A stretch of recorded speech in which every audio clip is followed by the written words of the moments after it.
Welcome back to the Deep Dive. It is fantastic to be kicking off our new 2026 season of Raff Talks. Absolutely. And as always, our mission is to keep sharing great insights with you each month. It's good to be back.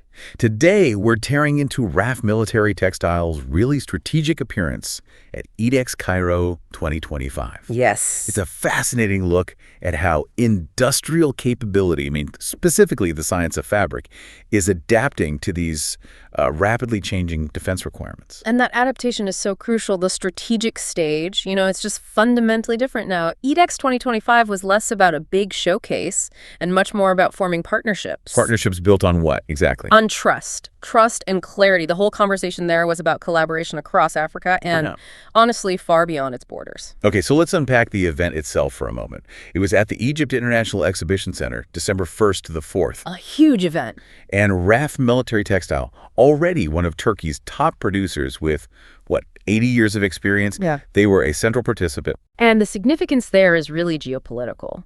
EDEX was showing off tech for land, sea, and air, and it just underscored this key trend. Which is? That Africa is rapidly becoming a really pivotal player in international defense. And the challenge put to manufacturers was immense. How so? They were basically asked, how do you engineer one single solution that can survive both extreme desert heat and a dense, humid jungle? That's the new high bar. Wow. And that brings us right to the operational reality they kept emphasizing at EDEX. Right. The environment leaves zero room for error. Reliability isn't just a nice feature anymore. No, it's a strict requirement. It's about a soldier's life. So how did Raff's objectives line up with that? Well, their goals were very clear. It was about synchronization, aligning their advanced textile tech with what militaries actually need on the ground. So moving beyond just being a supplier. Exactly.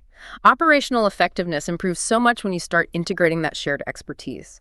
The production line becomes an extension of the field requirements.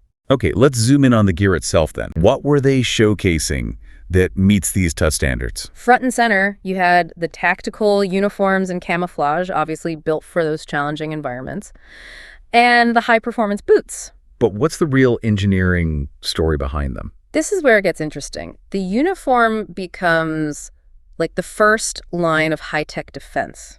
Safety features are paramount. For instance? Flame-resistant materials. This isn't just a coating, it's a core part of the material. It's designed to meet what they call flare limits. Meaning it won't keep burning.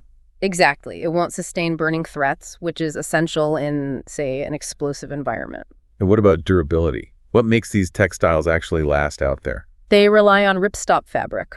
I've heard of that. The grid pattern. That's the one. It's not just a dense weave. It integrates these strong grid lines that physically lock tears in place. A small rip just doesn't spread. So it contains the damage. It does. And for performance, the materials have to manage warmth and moisture to cut down on soldier fatigue. This isn't a minor thing. Right, because sweat means weight and exhaustion. It does. It's all about managing heat exhaustion on long missions. But here's the real strategic part, the thing that links it all to modern warfare. Concealment. Concealment. They have to bend IR signals. So we're talking about hiding from thermal and night vision. Precisely. Today's adversary uses drones with that tech all the time. This textile is essentially designed to hide the soldier's thermal signature from a machine. The science is clearly there. But how do you translate that into large-scale government partnerships? Let's talk about the strategic engagements. The meeting with the Arab Organization for Industrialization, the AOI, was significant, specifically with the head of the board. And what was the substance of that discussion? It was less about a simple sale and more about integration. How could Raff's tough materials strengthen the AOI's own processes, helping them scale up their production of safety equipment without losing that quality? And they also met with Turkey's Presidency of Defense Industries, the SSB. Yes, and those discussions were about things like protective vests and critically anti-static uniforms. Anti-static seems like a small detail. Oh, not at all. It's absolutely critical in volatile environments where a tiny spark could compromise explosives or sensitive electronics. And this demand for customized gear was echoed by others, right? It was. Representatives from the Democratic Republic of Congo and Togo showed a lot of interest. They need gear for their very distinct operational theaters. So wrapping this up, what's the core lesson here for our listeners from EDEX 2025? I think it's that defense procurement has to move beyond just basic supply. It's about engineering holistic solutions then. things that enhance a soldier's endurance and safety by managing the environment around them. Precisely. The standard has shifted. It's not just about cost anymore. It's purely about capability and, that strategic collaboration we talked about. For now, to explore these tailored defense solutions yourself, you can visit the website. There's a lot more to discover there. We look forward to talking with you next month.